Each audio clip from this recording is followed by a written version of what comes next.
This is Revathi. Welcome to అందమైన కథల పొదిరిల్లు.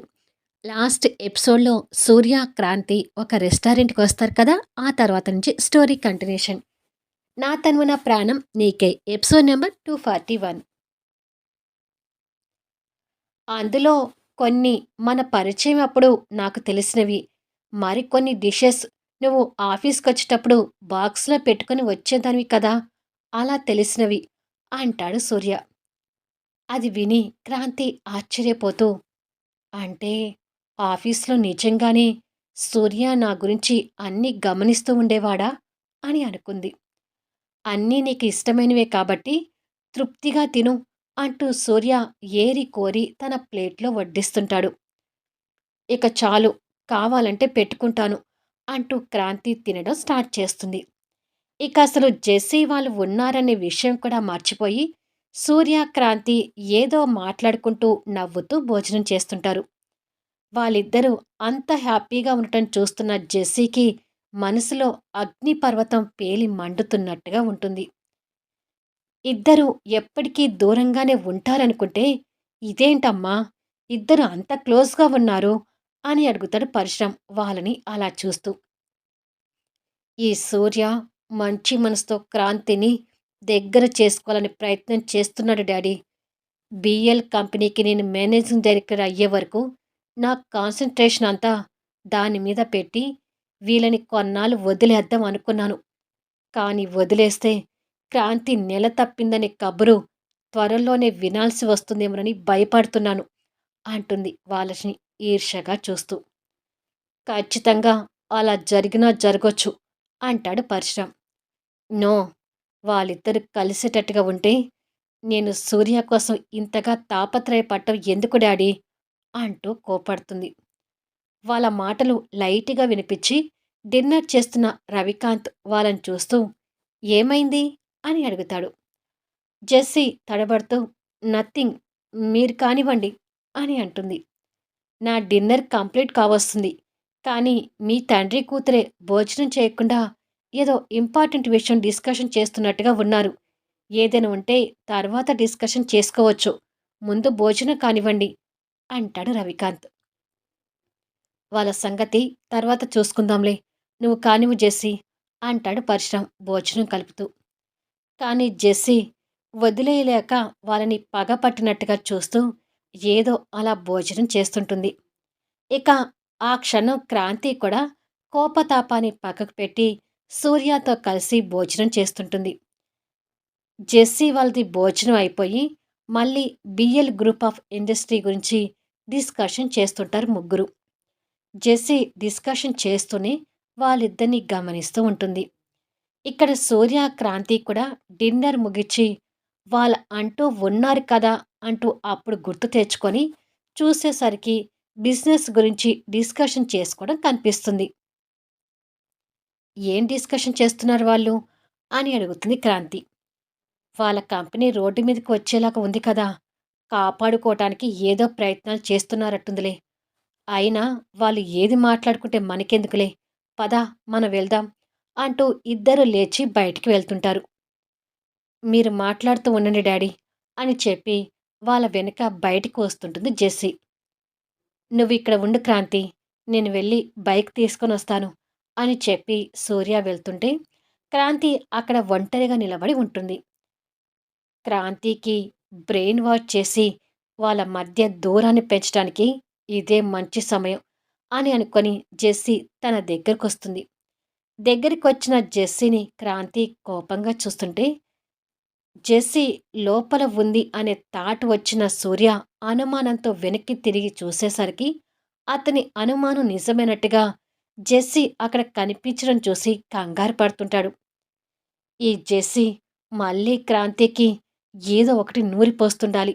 దాని మాటలు విన్న క్రాంతి నా మీదకి విరుచుకుపడుతుంది అని అనుకుని దగ్గరికొస్తుంటే సూర్య వస్తుంది చూడని జెస్సీ క్రాంతితో మాట్లాడుతూ ఇద్దరూ చాలా హ్యాపీగా ఉన్నారట్టుంది అంటూ తన విలనిజం మొదలు పెట్టబోతుండగా, అవును, చాలా హ్యాపీగా ఉన్నాం.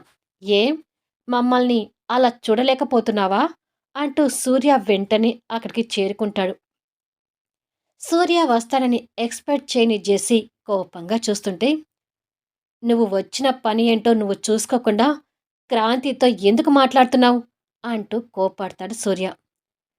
"తెలిసిన వాళ్ళు కనపడ్డప్పుడు మాట్లాడకుండా ఎలా ఉంటాను?" అంటూ ఒత్తి పలుకుతుంది జెస్సీ. "కానీ నీతో మాట్లాడాల్సిన అవసరం నా భార్యకు లేదు. నువ్వు రా క్రాంతి" అంటూ సూర్య క్రాంతి చేయి పట్టుకొని వెళ్తుంటాడు. ఛ!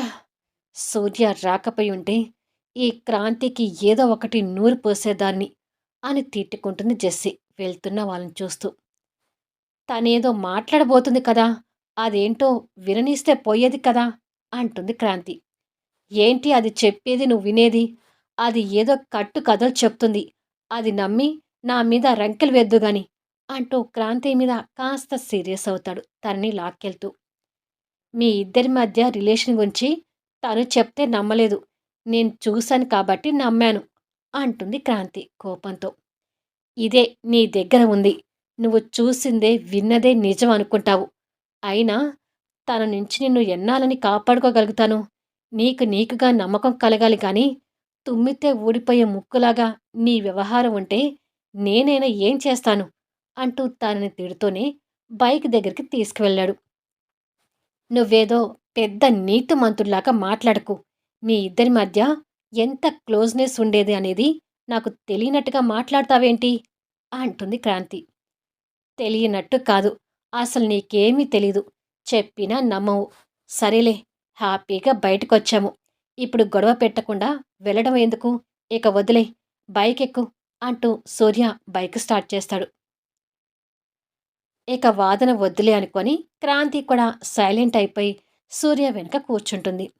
ఇద్దరూ అలా బైక్ ఎక్కడం చూసి జెస్సీ చూస్తూనే పిడికిలి బిగిస్తూ ఉంటుంది. సూర్య బైక్ స్టార్ట్ చేసుకొని తన ముందు నుంచే తనని కోపంగా చూస్తూ క్రాంతిని తీసుకుని వెళ్ళిపోతాడు. ఛ! ఈ ఇద్దరు ఇలా క్లోజ్‌గా ఉండటం ఏంటి? అని అనుకుంటూ ఉండగా రవికాంత్, పరశురాం అక్కడికి వస్తారు. మళ్ళీ కలుద్దాం మేడం అని చెప్పి రవికాంత్ వెళ్ళిపోతే జెస్సీ, పరశురాం, సూర్య వాళ్ళ గురించి మాట్లాడుకుంటూ కారులో బయలుదేరతారు. ఇక్కడ కళ్యాణ్, మైథిలి, ఆర్య భోజనానికి కూర్చుంటే రాములమ్మ వాళ్ళకి భోజనాలు వడ్డిస్తుంటుంది. వచ్చినప్పుడు ఉన్నంత హుషారు ఆర్యలో ఇప్పుడు కనపడకపోయేసరికి "ఏమైంది ఆర్య? అలా ఉన్నావు?" అని అడుగుతాడు కళ్యాణ్. శ్రేయ అసలు ఏ మాత్రం హ్యాపీగా లేదు కళ్యాణ్. తన గురించి తలుచుకుంటే బాధగా ఉంది అంటాడు ఆర్య. అందుకేనా అక్కడి నుండి వచ్చిన దగ్గర నుంచి అలా ఉన్నావు? అని అడుగుతుంది మైథిలి. అవును. తను మీ ఇద్దరి విషయంలో దారుణాలు చేసింది. అది కాదని చెప్పను. కానీ తను మారిపోయినాక కూడా శిక్ష అనుభవిస్తుంటే బాధగా ఉంది అంటాడు ఆర్య. మోహన్ వాళ్ళ పేరెంట్స్ వెళ్ళిపోయిన దగ్గర నుంచి మోహన్ చాలా స్ట్రగుల్‌కి గురయ్యాడు ఆర్య. ఆ విషయంలో శ్రేయాని అసలు క్షమించలేకపోతున్నాడు అంటాడు కళ్యాణ్. అవును. అప్పటినుంచే మోహన్ ప్రవర్తనలో కఠినత్వం ఎక్కువైందని శ్రేయ కూడా చెప్పింది. కానీ నీకు తెలుసా కళ్యాణ్, మోహన్ వాళ్ళ పేరెంట్స్‌కి శ్రేయ ఎన్నో సార్లు ఫోన్ చేసి ఇంటికి తిరిగి రమ్మని చెప్పిందంట. కానీ వాళ్ళు రాలేమని తిరస్కరించారంట. ఇక ఇంతకంటే శ్రేయ ఏం చేస్తుంది? అంటాడు ఆర్య బాధపడుతూనే. మోహన్ వాళ్ళ పేరెంట్స్ మాకు కూడా ఫోన్ చేస్తూనే ఉన్నారు. శ్రేయ ఫోన్ చేస్తుందనే విషయం మాకు తెలుసు. కాకపోతే వాళ్ళిద్దరి మధ్యలో ఎవ్వరూ లేకపోతేనే వాళ్ళిద్దరూ దగ్గరవుతారేమనే ఉద్దేశంతోనే వాళ్ళు ఊరిలోనే ఉండిపోతున్నారని వాళ్ళ మాటల ద్వారా తెలిసింది. బహుశా వాళ్ళు మోహన్‌కి కూడా ఇదే చెప్తూ ఉండాలి. కానీ ఇంటి నుంచి తల్లిదండ్రులు వెళ్ళిపోవడం అనేది మోహన్ అసలు ఇప్పటికి కూడా తట్టుకోలేకపోతున్నాడు అంటాడు కళ్యాణ్. అసలు వాళ్ళిద్దరి మధ్య సాక్షి అని శూర్పణఖ ఉంటే వాళ్ళిద్దరూ ఎలా ఒకటవుతారు? అంటూ కోప్పడతాడు ఆర్య. ఆర్య మాటలకి మైథిలి ఆశ్చర్యపోతుంటే, తప్పు ఆర్య. సాక్షి గురించి అలా మాట్లాడకు అంటాడు కళ్యాణ్. ఎందుకు మాట్లాడకుండా ఉండాలి?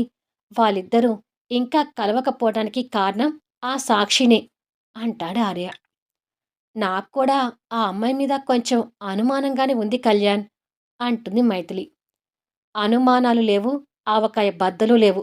సాక్షి అందరితోనూ కలుపుగోలుగా ఉండే మనిషి. పైగా సాక్షి, మోహన్ చిన్ననాటి నుంచి స్నేహితులు. ఆ మాత్రం క్లోజ్‌గా ఉండటం సహజం అంటాడు కళ్యాణ్. వాళ్ళిద్దరి మధ్య ఉంది ఫ్రెండ్‌షిప్పే కాదు. ఆ సాక్షికి, మోహన్ అంటే క్రష్ అని చెప్పడం నేను కూడా విన్నాను. అంతేకాదు శ్రేయ ముందలే ఆ సాక్షి పెళ్లి గురించి మాట్లాడడం ఎన్నో సార్లు జరిగింది. దీనిని ఎలా ఫ్రెండ్‌షిప్ అనుకోవాలి? అంటాడు ఆర్య. నీ భయాలు నీకు ఉండటం సహజం. కానీ మా ఇంటి ఫంక్షన్ అయిపోయి పోలేరమ్మ తల్లి దగ్గరికి వెళ్ళిరా నీవు. తర్వాత సాక్షి విషయంలో ఒక క్లారిటీ తీసుకురావడానికి చూద్దాము అంటాడు కళ్యాణ్. ఏమో నువ్వు ఆ అమ్మాయిని నమ్ముతున్నావేమో కానీ నేను మాత్రం తనను అస్సలు నమ్మడం లేదు అంటాడు ఆర్య. నమ్మకపోతే నేను ఇంకేమీ చెప్పలేను అంటూ భోజనం చేస్తుంటాడు కళ్యాణ్.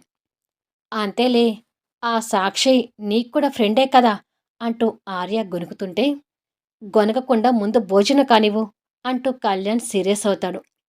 సరేలే అని కోపంగా చెప్పి ఆర్య భోజనం చేస్తుంటాడు. వాళ్ళిద్దరి స్నేహితులు కోపతాపాలు చూసి మైథిలి నవ్వుతూ భోజనం చేస్తుంటుంది. సరే కానీ ఇక విషయం వదిలేసి బిఎల్ గ్రూప్ ఆఫ్ ఇండస్ట్రీస్కి మేనేజింగ్ డైరెక్టర్ అయ్యే అవకాశం గురించి ఏమైనా ఆలోచించావా అని అడుగుతాడు ఆర్య. అప్పుడే నా నిర్ణయం చెప్పాను కదా మళ్ళీ అవకాశం ఆలోచించటం ఏంటి అని అడుగుతాడు కళ్యాణ్. ఒక్కసారి ప్రయత్నించి చూడొచ్చు కదా అంటాడు ఆర్య. నాకు ఇంట్రెస్ట్ లేదు. నా కంపెనీ నేను చూసుకుంటే చాలు అంటాడు కళ్యాణ్. నీకు ఇంకొక షాకింగ్ న్యూస్ చెప్పనా అంటాడు ఆర్య. ఏంటది అని అడుగుతాడు కళ్యాణ్. బిఎల్ గ్రూప్ ఆఫ్ ఇండస్ట్రీస్కి మేనేజింగ్ డైరెక్టర్ కావడం కోసం నీ శత్రువు అదే పరశురామ్ కూతురు ఆ జెస్సీ ప్రయత్నిస్తుందని తెలిసింది అంటాడు ఆర్య. వాట్ అంటూ ఆశ్చర్యపోతాడు కళ్యాణ్. నేను చెప్పేది నిజం. నాకు రీసెంట్గా తెలిసింది. తానే ఫైనల్ అయ్యే విధంగా ఉందని టాక్ కూడా ఉంది అంటాడు ఆర్య. అది విని మైత్రి కూడా ఆశ్చర్యపోతుంటుంది. సూర్య వెళ్ళిపోయాక వాళ్ళ బిజినెస్ బాగా దెబ్బతిన్నదని సూర్య ద్వారానే తెలిసింది. బహుశా ఇలా ప్రయత్నం చేసి ఆ అయ్య కూతురు నిలదొక్కోవాలని చూస్తున్నారేమో అంటాడు కళ్యాణ్. కావచ్చు. బిజినెస్‌లో అసలు అనుభవమే లేని ఆ అమ్మాయి ప్రయత్నం చేస్తుంటే నువ్వెందుకు అవకాశం అందిపుచ్చుకోకూడదు అని అడుగుతాడు ఆర్య. వద్దులే ఇక వదిలేయ్ అంటూ కళ్యాణ్ భోజనం ముగించి వెళ్ళిపోతాడు. కళ్యాణ్‌కి ఇంట్రెస్ట్ లేకపోతే ఎంత ఫోర్స్ చేసినా ఇక ఒప్పుకోడులే ఆర్య అంటుంది మైథిలి. అది కాదు మైథిలి. ఒకవేళ ఆ అమ్మాయి మేనేజింగ్ డైరెక్టర్ అయ్యిందంటే తను ఫోకస్ చేసేది ఐశ్వర్య గ్రూప్ ఆఫ్ ఇండస్ట్రీస్ మీదనే. నేను ఆ విషయం గురించి కూడా కొంచెం టెన్షన్ పడుతున్నాను అంటాడు ఆర్య. నేను దూరం చేసిన ఐశ్వర్య గ్రూప్ ఆఫ్ ఇండస్ట్రీస్ని నిద్రాహారాలు మాని కష్టపడి తిరిగి సంపాదించుకున్న కళ్యాణ్ గురించేనా నువ్వు భయపడేది అని అడుగుతుంది మైథిలి. నువ్వన్నది కూడా నిజమే మైథిలి. అమ్మో కళ్యాణ్‌తో ఎవరు పెట్టుకోలేరు అంటాడు ఆర్య మళ్ళీ నవ్వుతూ. అది గుర్తుపెట్టుకో మరి అంటుంది మైథిలి కూడా నవ్వుతూ. మరుసటి రోజు ఆర్య, అర్జున్ సూర్య వాళ్ళ ఇంట్లో సూర్యకి ఎదురుగా కూర్చొని మాట్లాడుతుంటే క్రాంతి అందరికీ కాఫీ కప్పులు అందిస్తూ ఉంటుంది. అయితే నిన్న మేము కళ్యాణ్ గారు వాళ్ళ ఇంటి నుండి వచ్చాక మీరు వచ్చి ఉంటారు ఆర్య గారు అంటాడు సూర్య. అవును. మీరప్పుడే వచ్చిపోయినట్టుగా నాకు కూడా తెలిసింది అంటాడు ఆర్య. క్రాంతి ముగ్గురికి కాఫీ ఇచ్చి నిలబడి అసలు మీకు ఎప్పటినుంచో థ్యాంక్స్ చెప్పుకోవాలని మీ రాక కోసం నేను కూడా వెయిట్ చేస్తున్నాను ఆర్య గారు అంటుంది. నాకు థ్యాంక్స్ దేనికి క్రాంతి అని అడుగుతాడు ఆర్య. ఆ రోజు నాకు ఆ దుర్మార్గుడితో పెళ్లి జరగబోతుంటే మీరే కదా కళ్యాణ్ సార్కి ఆ దుర్మార్గుడి గురించి చెప్పి నా జీవితాన్ని కాపాడింది అంటుంది క్రాంతి. ఓ దాని గురించా పర్వాలేదులే అంటాడు ఆర్య నవ్వుతూ.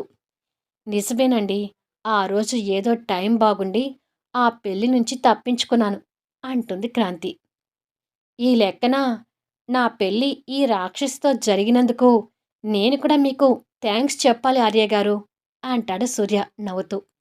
రాక్షసి అనగానే క్రాంతి సూర్య వైపు కొర కొర చూస్తుంటే ఈ ఇద్దరు నవ్వుతుంటారు.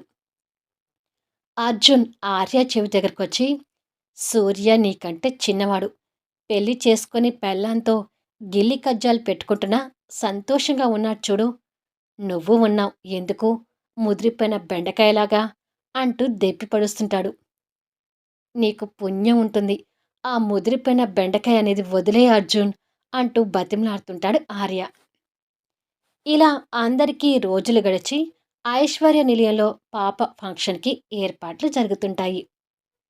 మళ్ళీ నెక్స్ట్ వీడియోలో కలుద్దాం. కథ నచ్చితే లైక్ చేయండి, కామెంట్ షేర్ చేయండి, సబ్స్క్రైబ్ చేసుకొని ఛానల్ షేర్ చేస్తూ సపోర్ట్ చేయండి. Thanks for listening.